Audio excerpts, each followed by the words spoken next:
ask you to take your seats and that we can start with the next agenda item.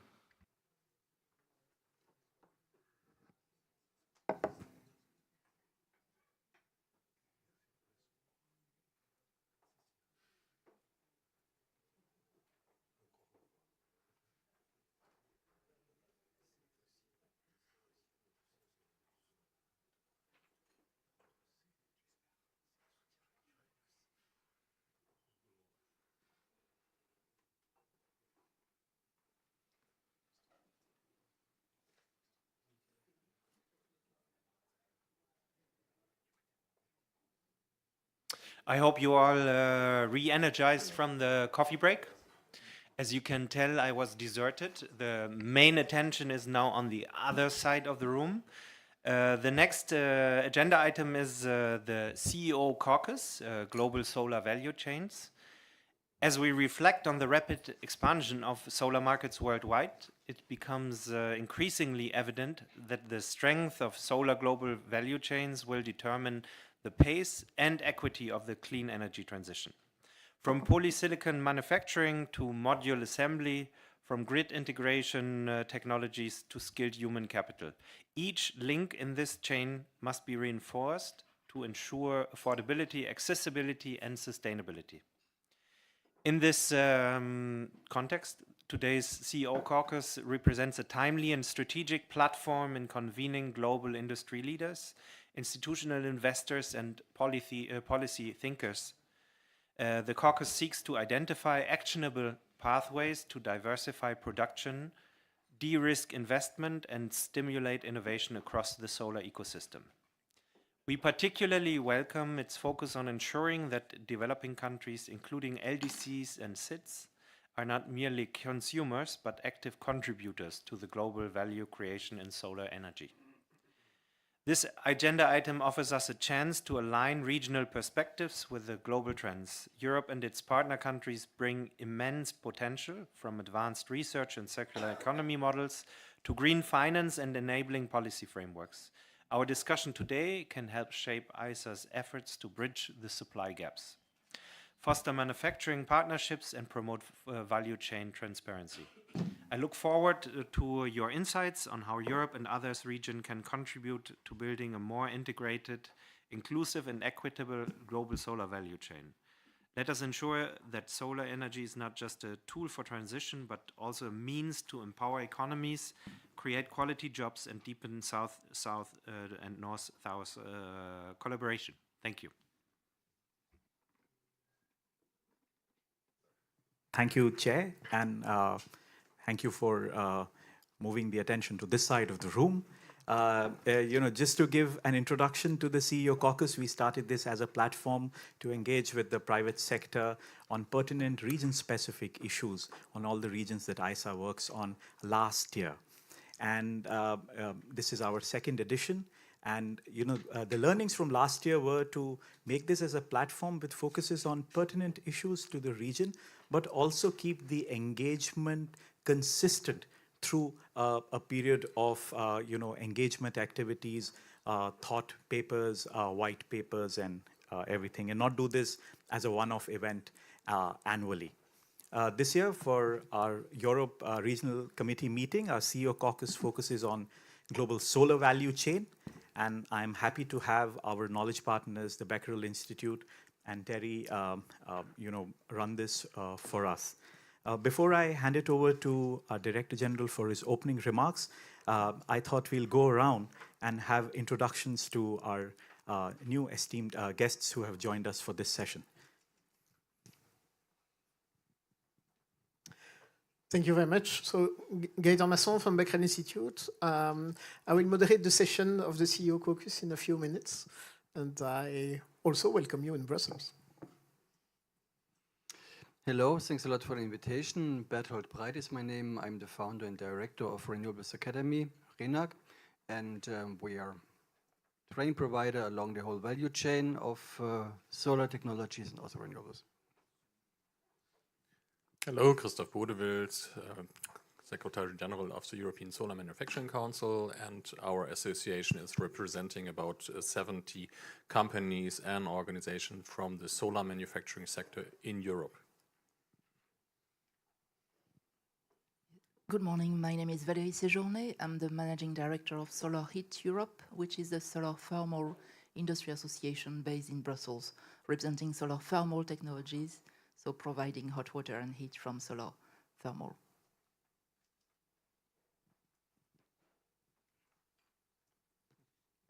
Okay. Good morning still. My name is Pia-Lena Lange. I'm the Director for Public Affairs and Policy at Trina Solar. We are a global manufacturer of solar modules and batteries, but I do represent today the Global Solar Council, where I'm a board member. Thank you. Hello, I'm Patrick Dehoux. I'm founder and CEO of a manufacturing project for solar PV modules in Belgium. Good morning, Mark Rector, co-founder and CEO of MCPV, working on deploying 4 gigawatts of cells and modules in the Netherlands and Spain.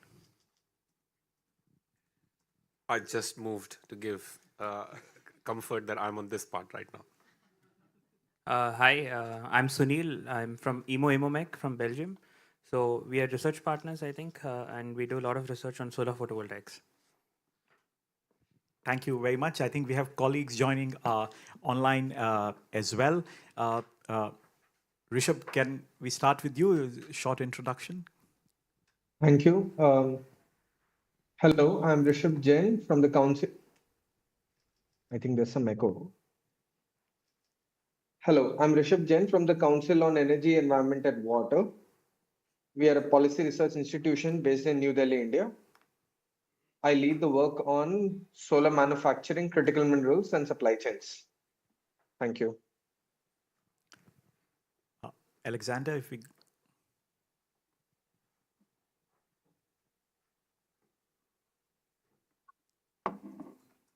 You're not audible.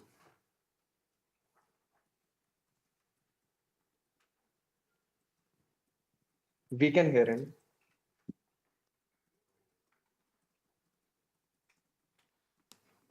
I think then it's an audio issue on our side.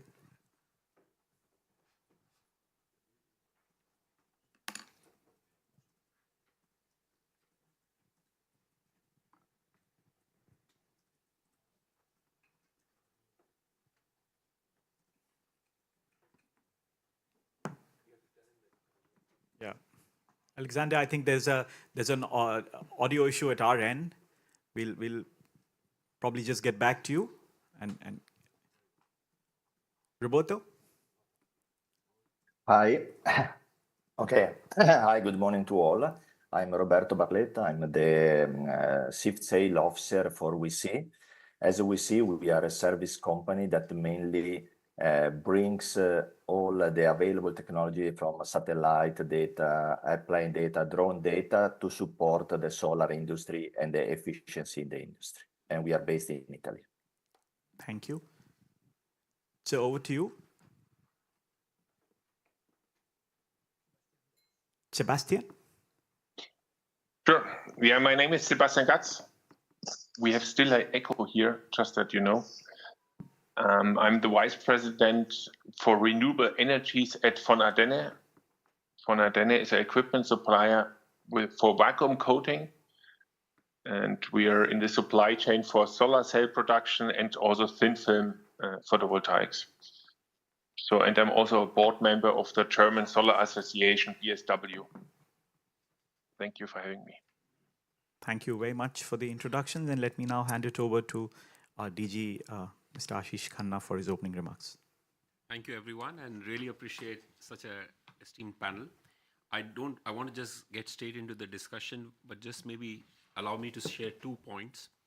One is, as you saw, when we are trying to open up a vertical on technology policy and roadmaps, let us be very concrete that the issue of concentration of solar supply chains in one country has been discussed for far too long. Let us come out with very practical aspects of what is the real barrier. Is it a finance issue? Is it a policy problem? What is it that you as suppliers and others would like? And my second point, which I'm seeing a little bit from an international perspective, Perhaps each country or even a continent is trying to solve everything by their own, which may not be the best solution for a diversified supply chain.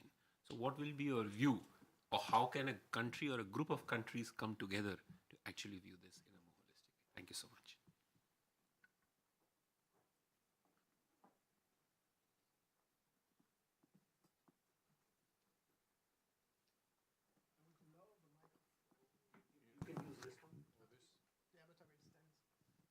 It's easier. Thanks, Mr. Secretary General, for introducing the discussion. I would like to launch the discussion on not only this subject, but another one, in my opinion, which is framing a lot the perception that we have about photovoltaics and solar in general, which is social and political acceptance. And why am I adding political acceptance to a widely used concept, which is social acceptance? Because I think we are seeing in Europe, and not only in Europe, definitively some kind of counterattack from the fossil fuel industry. Not only the fossil fuel industry, but I think it's good in the discussion that we'll have here to have in mind that the energy transition is not always a given. That, of course, when you created jobs in the renewable energy industry, especially in solar, you're destroying jobs elsewhere. And it's a very important political subject, which has consequences. And we see it in the automotive industry, we see it in the battery industry, we see it in the power industry in general, and I really would like to try to tackle this point. As you were saying, Mr. Secretary General, and it will be a question for many people here, I really would like to go in depth about which are the barriers for local manufacturing at different levels of the value chain. And one of them, and it's very good to have Renak here, because I would like to talk about how to train people, how to train engineers, how to train specialists, how to train technicians. It's also not a given. Many companies around the value chain are reporting on a regular basis the difficulties to hire quality people. And it's not the only barrier, of course, but it's an important one. And I would like to finish the discussion by how can we strengthen international cooperation? We have numerous countries around the table, numerous European countries, but not only. And when we are looking at the membership of ISA, definitively there is a willingness from many countries to benefit from the experience of others. How to create local value chains, which ones, how to finance them, how to ensure a sustainable market for the product. And I'm giving you an example which my company faced recently. We are in discussion in Morocco for many years about local manufacturing of cells and modules. And the blocking point is always the same. It's what's the local market. And it's something in developed countries, from India to Europe, which is absolutely obvious. It's significantly less obvious for investors to understand what's the future market for renewable energies, and especially for solar in emerging countries. And I really would like to have that discussion at the end, or how we can strengthen forces, or we can build at some point some kind of an international consortium to accelerate PV development, market on one side, but industry on the other one. I will not try to say too much, just to guide the discussion. And who wants to start? Ladies first. Yes, Alina. But I think it's good to have the Global Solar Council around the table. Yes, I'm so happy that I'm not a shy person. So. Yes. So I'm speaking on behalf of the Global Solar Council, but I'm also going to speak on behalf of my company, Trina Solar, as I explained before, simply because we do agree a lot with what you said before. Indeed, there is absolutely the need for cooperation, exchange, and that is on different levels. There is the level, obviously, of technological cooperation, and I must say that today there are other regions of the world that are maybe a little bit more knowledgeable on solar manufacturing than others. That has developed over the time. That is not now a judgment. It is simply a development that has happened in the industry. So it is also about, ensuring that we can bring back that kind of technology, build on the excellence that has been developed over the years. and build on that in terms of also looking into the future, which other technologies will be needed in the future. Then there's cooperation on the investment side, on the financial side. Europe is not a very easy place to invest in. And I think that doesn't come as a surprise to anyone in the room. The framework conditions are not easy. We are talking about higher energy costs, we are talking about higher labor costs, but we are also talking about topography, geography.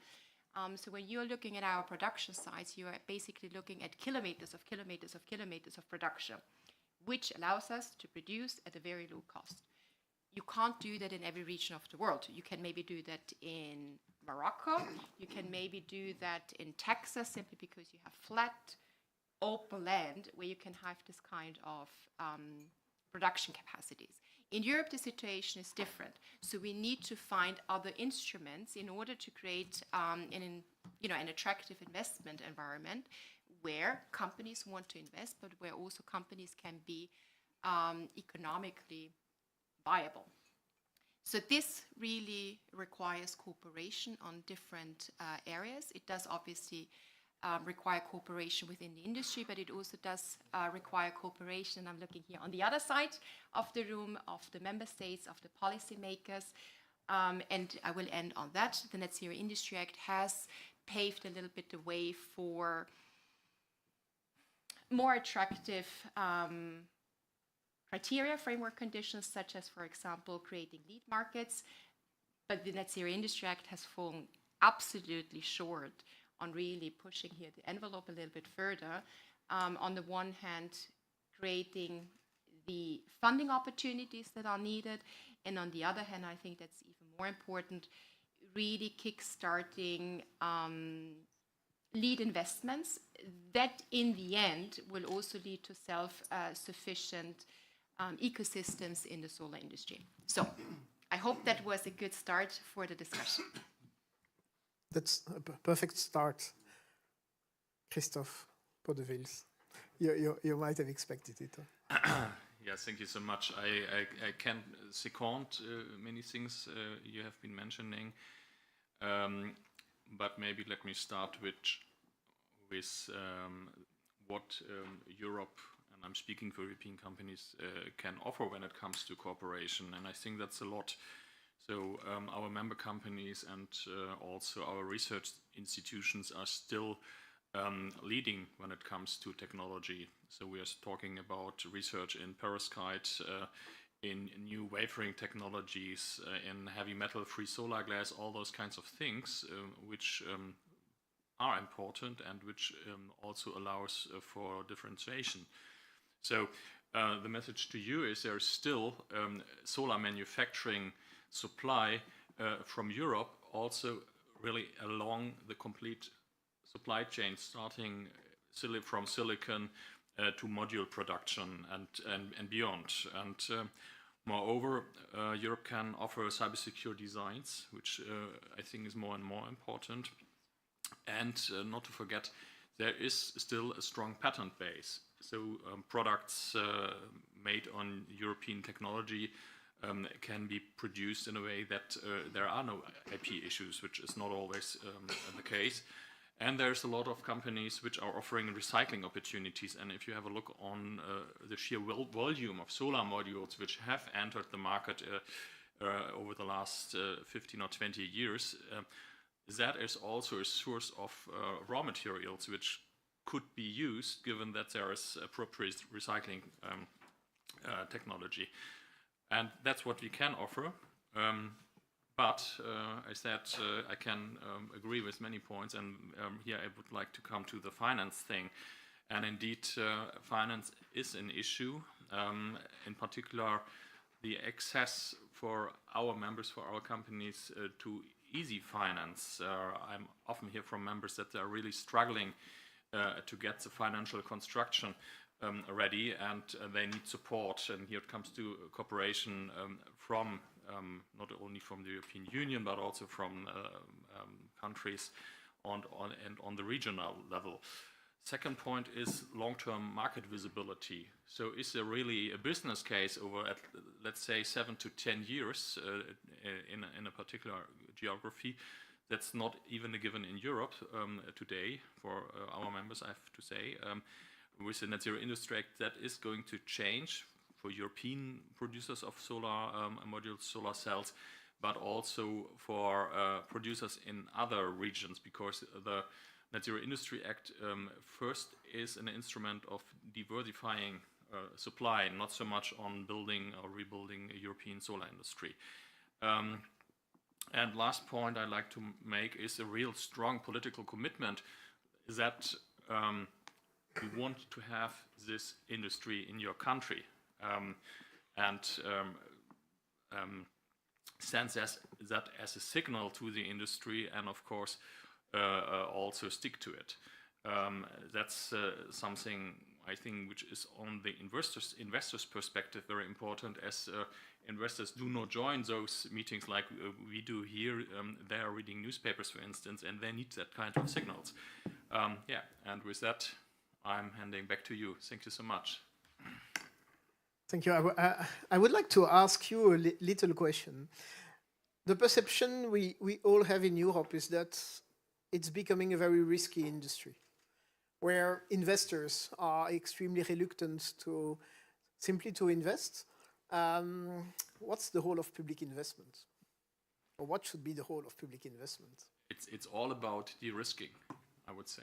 And so if there is a market and a market visibility, then public investment can just pull the trigger for a lot of private investment. And we know that there are a lot of private entities ready to invest, but they know they also need some confidence that they get back their money, and I think it's perfectly fair.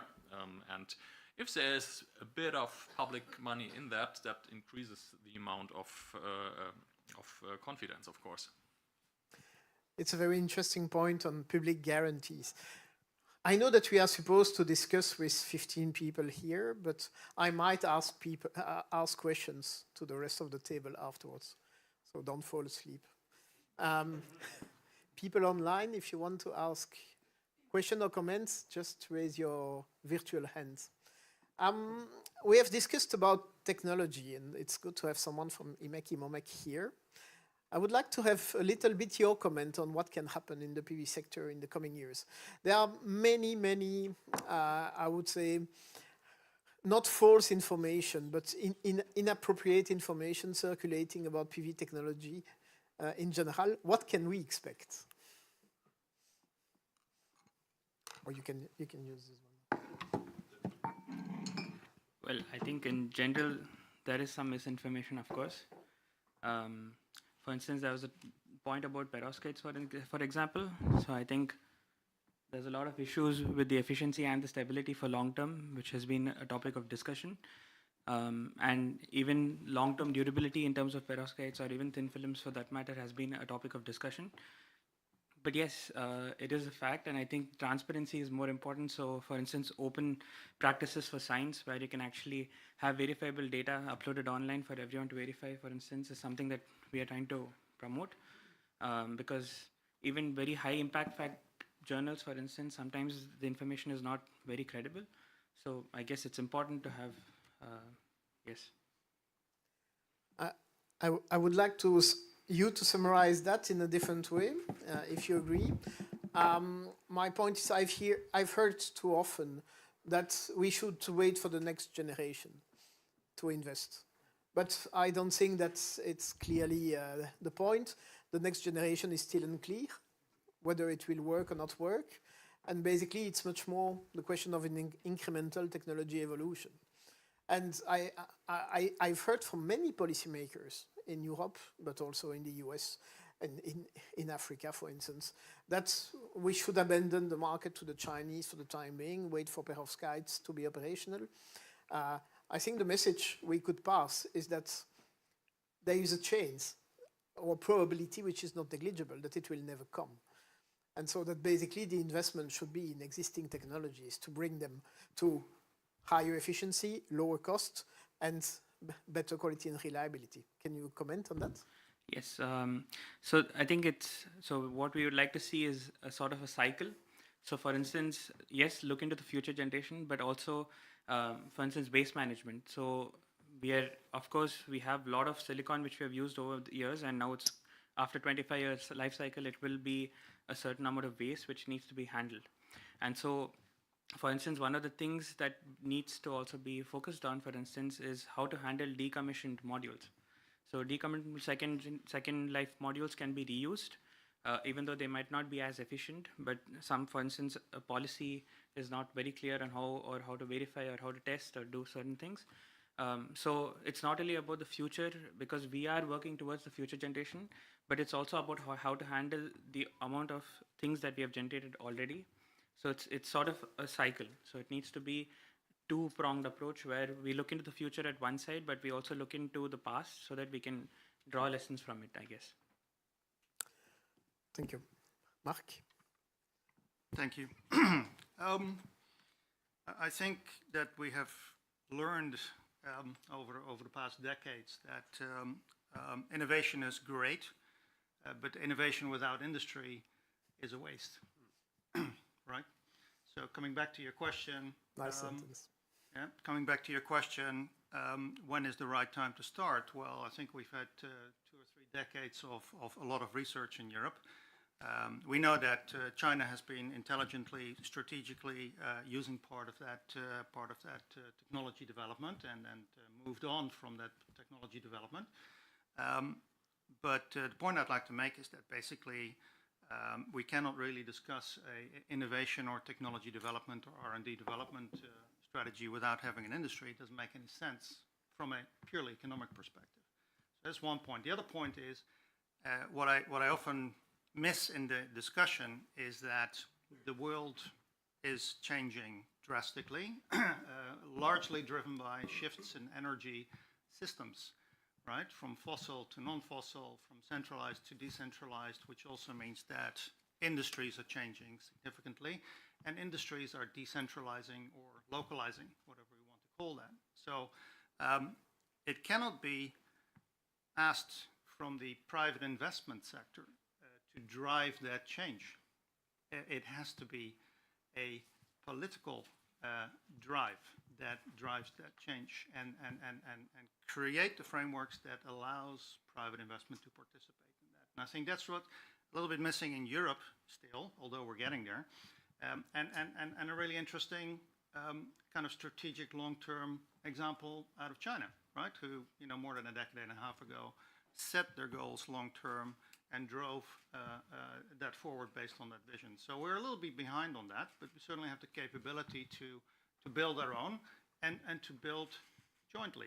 And what we need to do, and we were talking about just at the coffee machine, we need to set the rules, right? And I don't think that's extremely difficult, as long as we have clear goals, understand what the end goals are, and have a good dialogue.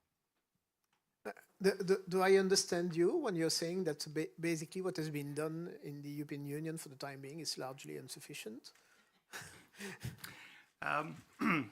Well, I think that we all probably agree that the European Union system is slow, but that's part, I guess, of the system that we have created together, and I think we want to maintain that system, so we should look for ways to improve. Exactly. Right? So I don't think there's anything wrong structurally with our system. I think we need to define very carefully what our long-term goals are, and then implement the measures intelligently and jointly with others around the world to find a new balance, basically, in the emerging energy system. Very high level, that is, right? I was probably not that clear. I didn't want to criticize the way all the European Union is working, but much more than the Zero Industry Act. Yes. Well, which I'm not the first one to have commented on that, so I think it's also a message for the rest of the audience, since you will have to implement it, guys. Do you want me to comment on that? Okay. Of course. So yes, I think we've heard not only today but previously as well out of the industry that the Net Zero Industry Act is factually too soft, not strong enough, and too unambitious. I think that that needs to be seen in the context of, again, the long-term goals. What do we want to achieve and by when? We have a 30 gigawatt target by 2030 or 40% of deployment. We're in 2025. How we're going to make that target? And so I would say asking ourselves those questions at the policymaker level should come to quite concrete answers of what we need to do today in order to enable the industry to deploy, because we're ready, right? We're ready to go. But we need the framework conditions to basically enable the investment to enable us to deploy. Thanks. Oh, some online comments. Sebastian gets first. No, I think Rachid was first. But we have still an echo issue here. But we hear you perfectly. So sorry for the inconvenience on your side, but here it's perfect. So you can speak. Our point of view, kind of de-risking resilience comes at a price, right? Countries like India, USA, they believe they would rather invest now than bear the costs of the dependence later. Therefore, I echo also Mark Rechter's comment on politics. They need to act and provide the right framework for this, right? And maybe from an equipment supplier perspective, we are really sure and we are welcome this trend to local production, right? So especially the Chinese market is becoming more and more sealed for European equipment suppliers, right? However, we would also want to point out that the equipment supplier from Europe and Asia, let's say the Asian suppliers, they try to exploit also their global dominance also in the equipment markets. And similar as for the modules, we observe that also the equipment is being offered and sold below production costs. And when we want to do, and politics and decision makers want to do a kind of build up a resilient value chain, they should not only focus on cells, ingot, wafer cells and modules, but also think about the equipment and the material supply. The good news is that there are still equipment suppliers in the Western Hemisphere left that have further developed and or even still new developed their equipment and their technologies together in collaboration with the research institutes, Fraunhofer ISE, ISC, ISFH, HZB in Germany, or also in France, CINES, just to name part of them. So together with them, we are able to offer competitive solutions over large parts of the value chain. So I think this is a really strong strength from Europe, which we can offer to the world. But for sure, it needs to be backed up also by comprehensive industry politics. Thank you, Dr. Gatz.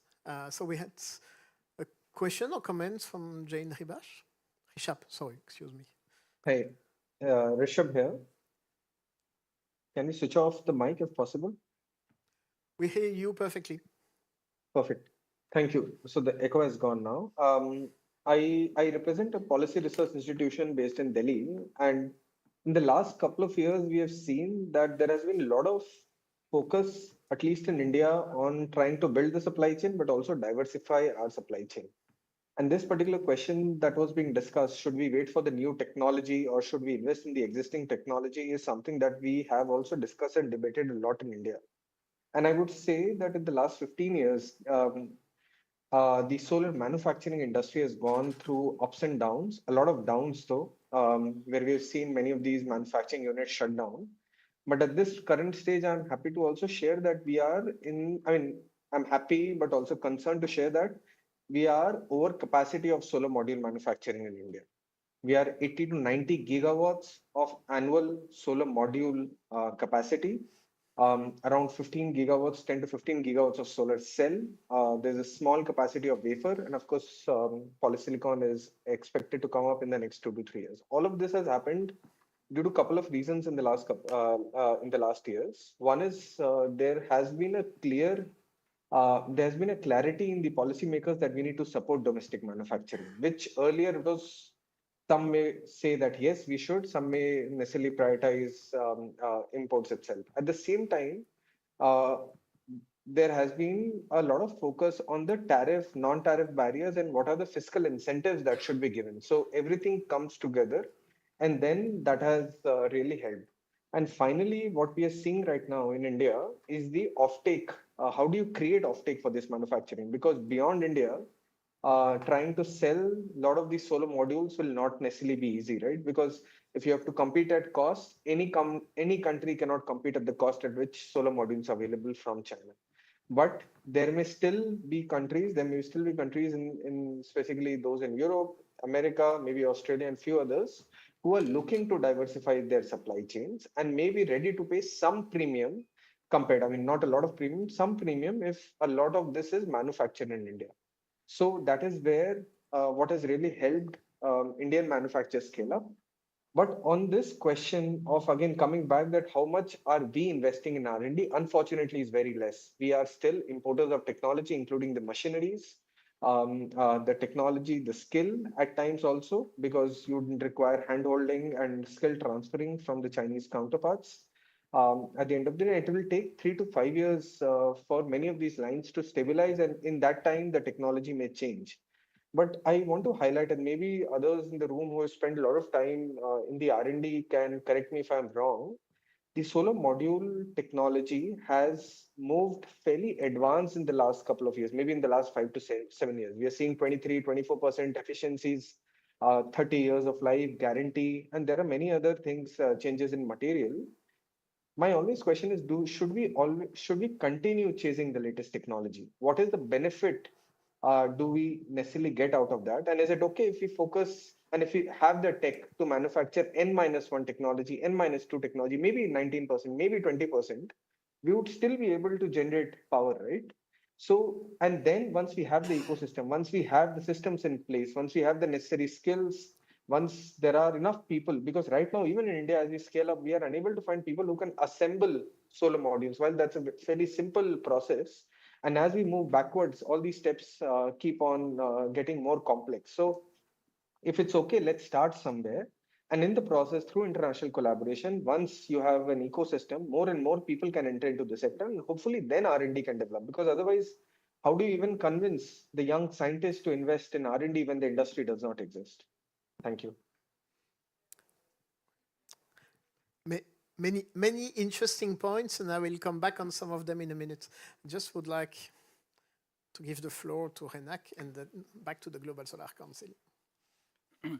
Yeah, I also want to give some more ideas to the discussion. If we look about the value chains, we're not only talking about modules or inverters, which we haven't discussed right now. I mean, we know how is the situation with the modules from China. Still there's model manufacturing in Europe, but not too much. I mean, simply in Germany, I think 90,000 jobs have been killed, yeah, in the solar PV industry, 2008 to 2010. But like more positively seen, we also have to see, and this was also the impression from the Intersolar Fair in Munich just recently, there's a lot of companies working in different other fields for the solar value chain, yeah? I mean, companies for monitoring technology, cleaning, optimizing, storage, grid integration, holistic systems. So I think this is where also this diversity that we do have in Europe reflects a lot also in the diversity of other technologies around the solar PV modules, yeah. And here I see really a lot of strengths for Europe, yeah, because it has like strong R&D with the universities in collaboration with the private sector, also institutes like Fraunhofer and so on. So if we, let's say, focus more on holistic energy concepts, integrating energy efficiency, and then using solar PV for the supply generation, but like in an intelligent way. So this is where I really see, yeah, my vision, the vision for Europe, where it can position itself. And this is also where like the future goes to. I mean, now in Germany, you cannot simply build a utility scale PV system without storage. Yeah, so I mean, BESS is now more or less the must because of the increase of the capacity of solar PV and fluctuating renewables. So I think this is a lot what Germany and Europe have to offer. Yeah? Thank you. Alina? So I would like to bring back the discussion a little bit more to the concrete and practical questions of localizing solar value chains and speaking about how impactful and how effective EU legislation can be. And I want to give you the example of Austria, France, and Italy in terms of made in Europe. In Europe, there are different definitions. It's EEA or whatever. This is not the point now. But made in Europe schemes, and I think those schemes, even though they have been on the financial ends rather low, but they have created a lot of certainty and they have created a lot of clarity. And this is what we as an industry need. We are energy. We are the blood, if you want, of the industry. So if we don't have clarity and if we don't have effective legislation, every other industry will have an issue. Every private citizen will have an issue because energy costs are going up again. And so if you want to push that industry and make sure that not only it is stable, but also coming from local sources, we need to have legislation that is more concrete. And that does mean, yes, creating lead markets. It does mean pushing until the industry is set to do it on their own. And you have seen that in other regions of the world. Yes, China. Yes, India. Maybe the US, even though that's a very different story, but for other reasons. But we need to have more impactful, concrete legislation in order to get there.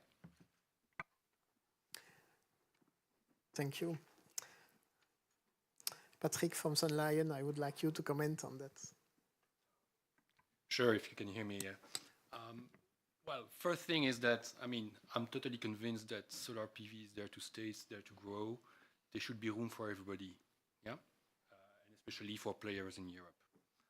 Now, the question, when should Europe start? The train is already half left. It's half leaving the station, so if you want to take the train and it's now or never. You cannot wait more, it's now. If you are speaking of the Net Zero Industry Act, a good friend of mine said that you need a couple of PhD to properly understand that. It's true that we need better clarity.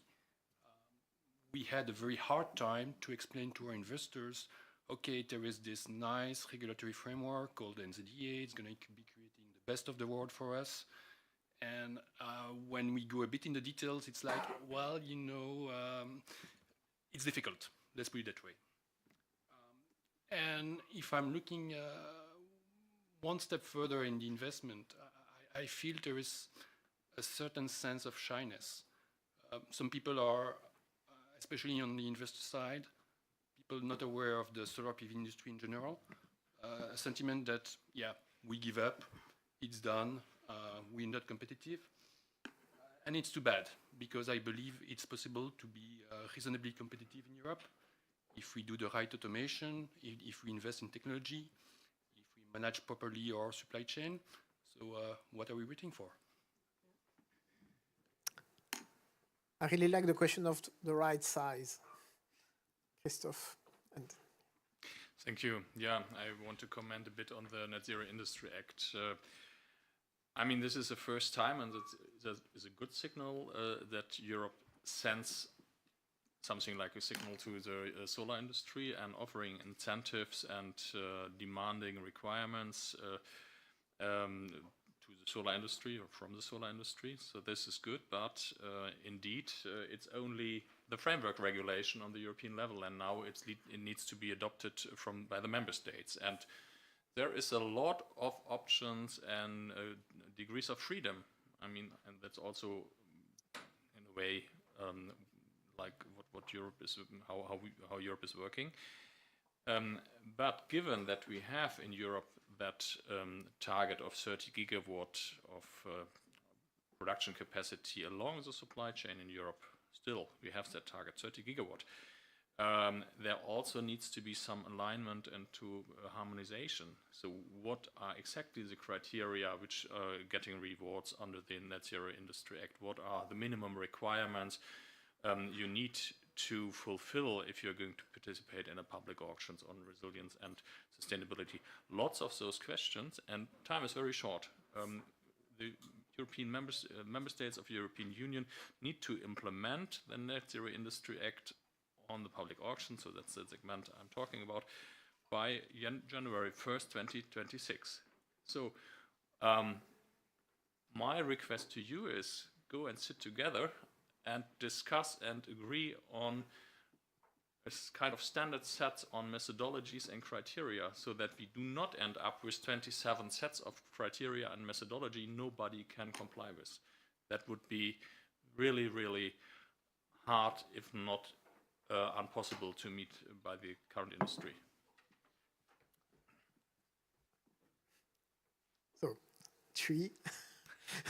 The solar thermal industry, but I think you have to explain on which side of the solar thermal you are. Is it CSP or is it solar thermal in general? Both. That's why I'm... No. I'm not wearing black today, but I have the feeling that it reminds me of the little black duck in the middle of all these white swans. So, but still, I'm happy to have the chance to express myself. I just want to remind a few figures. I was checking them a couple of minutes ago. In 2020, solar thermal had 479 gigawatt thermal installed worldwide, PV 672. The latest figures, 24, solar thermal has 544 gigawatt installed, solar PV 2,244, so PV has had a massive rise, but we are still there with our non-concentrated and concentrated technology. So the provision of energy that can come from solar thermal, providing hot water, heat, basic health needs for people is definitely there. So the solar thermal industry is really keen to play its role as partner of all the other solar energy. So please, it would be really good to maybe give also in the work of the Alliance a fairer positioning between all solar technologies, especially the low-hanging fruit, which is the case of solar thermal.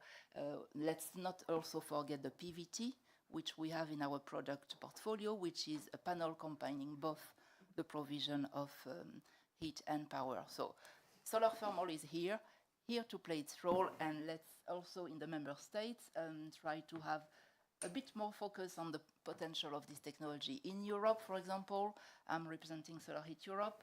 My members are really happy to meet 90% of the EU demand. We are really proud to be in Europe an EU-based manufacturing industry, meeting the demand of Europeans and hoping that this demand will grow. In terms of supply chain, value chain, I think our production processes don't depend on rare earth material. We can easily supply that from European companies and sources. So it's a sector which can really play its role in the energy transition and meet a growing demand. So let's really partner together.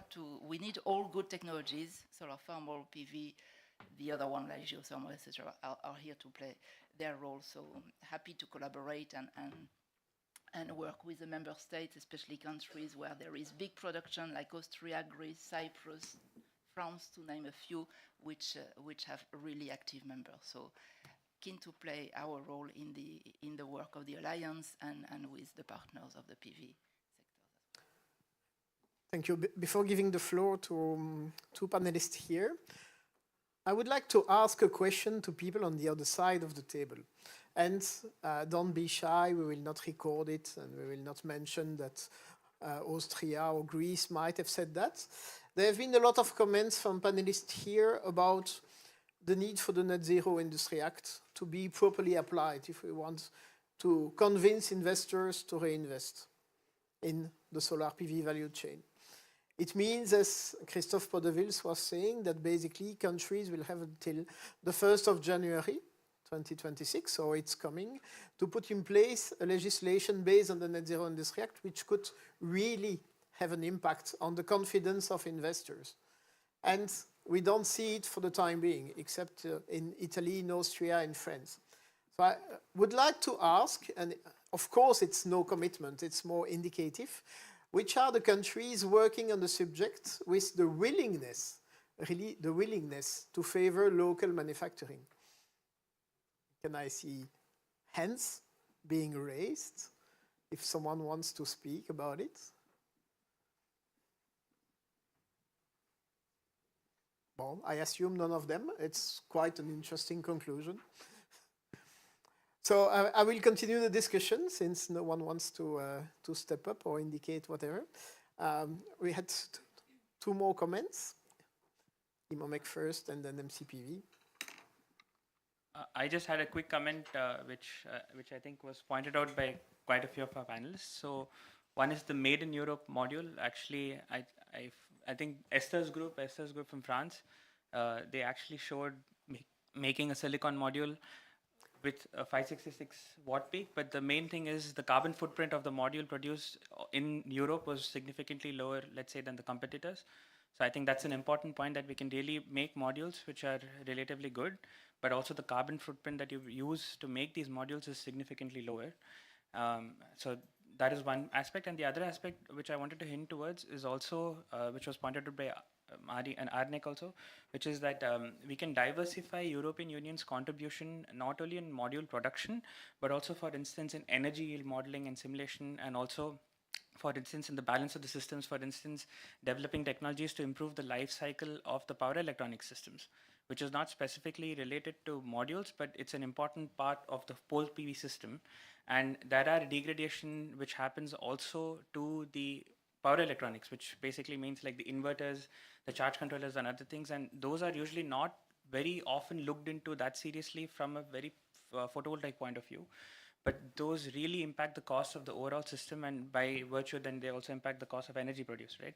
So I think those are also things that don't directly, we don't need to compete with others, but then we become very competitive if we really develop these technologies to a certain scale, and they involve power electronics, for instance. So that's quite clear. Thanks. Mark. Thank you. First of all, I'm really concerned that nobody put their hand up just now. It's frightening.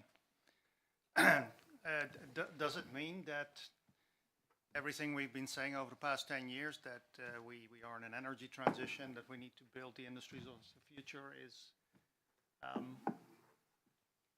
vague? Or is it that people are basically a little bit shy? I hope it's the second, right? No, I'm kind of joking, but it is very concerning to me. I agree. I think that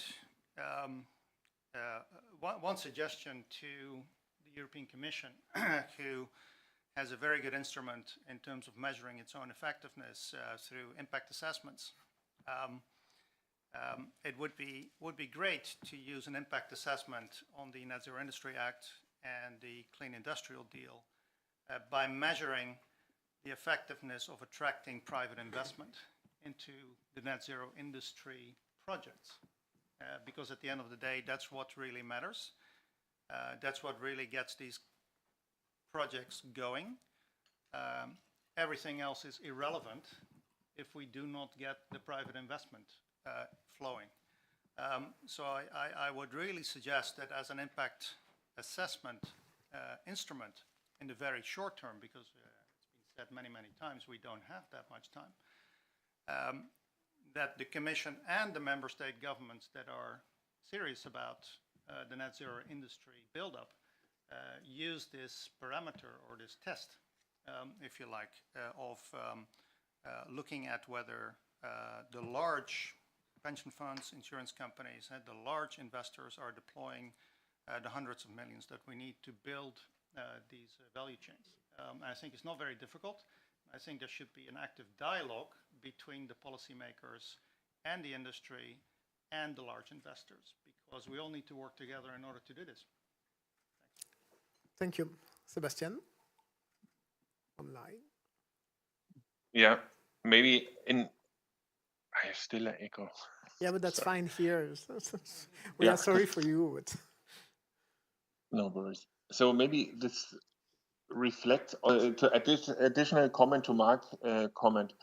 So our customer give us the feedback that they are the financial situation or the boundary conditions in the European market is not really in their favor, right? They what he mentioned. So they are considering since even years to build up PV production in Europe, but some of them went now to United States, some considering to go to other countries outside of Europe. But there was an Interessensbekundungsverfahren from the German government, from the former German government. There were also kind of initiatives to go to the gigawatt production. But so far, everybody said under these conditions, it really does not make sense for them, and therefore we are they're looking for kind of instruments like PLI, IRA, or others that give them the security. And maybe a comment on the technology. This is given, and we need to go for gigawatt production either on heterojunction TOPCon devices for solar cell. You mentioned before perovskite tandem. For sure, this will become in the future, but you need a reliable 30, 40 gigawatt based technology in Europe before you go for the next gen photovoltaics. But again, for that, you need this defined boundary conditions. I see two other fast comments, Richard and Roberto. And don't worry for the echo, we don't hear it.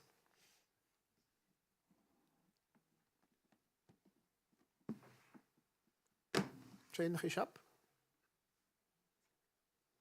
Thank you. Okay, there is definitely some echo, and if the room can be turned off, the mic, thank you.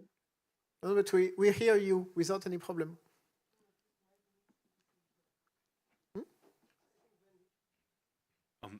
Okay, thank you. I just wanted to raise another point on circularity.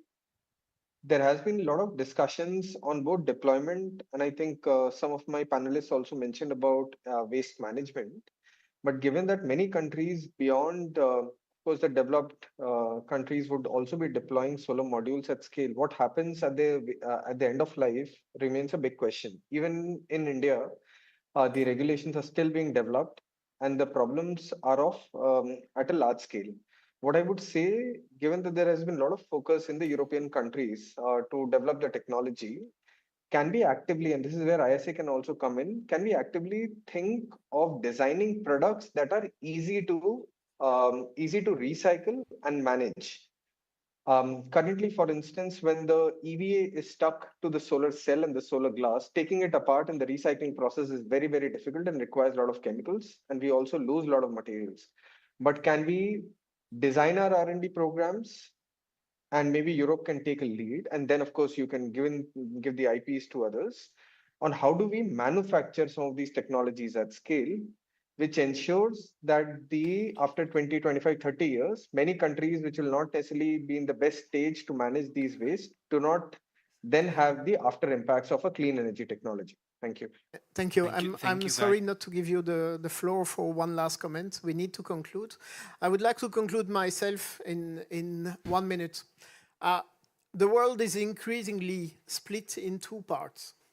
People who have understood that the energy transition will change the world, and people who haven't.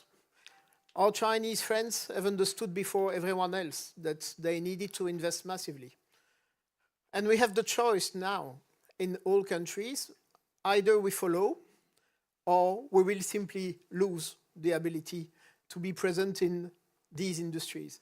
And when I'm thinking about these industries, it's not only solar, it's batteries, it's wind, it's solar thermal, it's electrolyzers, and it's everything, including electromobility, which is framing the energy of this world. So we can try to do something else. We can try to go into technologies which are uncompetitive. We can try to go in hoping that new technologies will come, but we are losing simply the ability to compete in this world. For a continent like the European Union, which is a major exporter, it means that progressively we will have nothing more to export. And I would like to conclude with that. I think ISA has been founded with the idea already 10 years ago that solar would become the first source of energy globally, not only of electricity. And 10 years after, it's the case. Solar is the cheapest source of energy in the world. We can produce solar PV in Saudi Arabia for 1 euro cent per kilowatt hour, 1 euro cent per kilowatt hour. We can do it in the south of Europe for a little bit more than 2 euro cents, and even in Germany for 4 to 5. So there is no doubt it will impose itself. So the question is, do we want an industry, or are we ready simply to depend forever on countries that have already stepped in? Thank you for your attention. Thank you, Gaetan, also for your concluding remarks. I think it was a very stimulating discussion. As you can see, it is my distinct honor to welcome His Excellency Dan Jorgensen, the European Commissioner for Energy and Housing, who will be delivering a special address today. Commissioner Jorgensen has long been at the forefront of the global energy transition. As Denmark's former Minister for Climate, Energy and Utilities, he was instrumental in shaping some of the most ambitious climate policies in the region and accelerating Denmark's green transition. Now, as Commissioner within the European Commission, he brings that same vision and strong commitment to the continental stage. Commissioner Jorgensen's leadership exemplifies the kind of global cooperation and forward-thinking policy rooted in inclusivity and driven by people that our shared climate and energy future demands. Please join me in welcoming His Excellency Dan Jorgensen.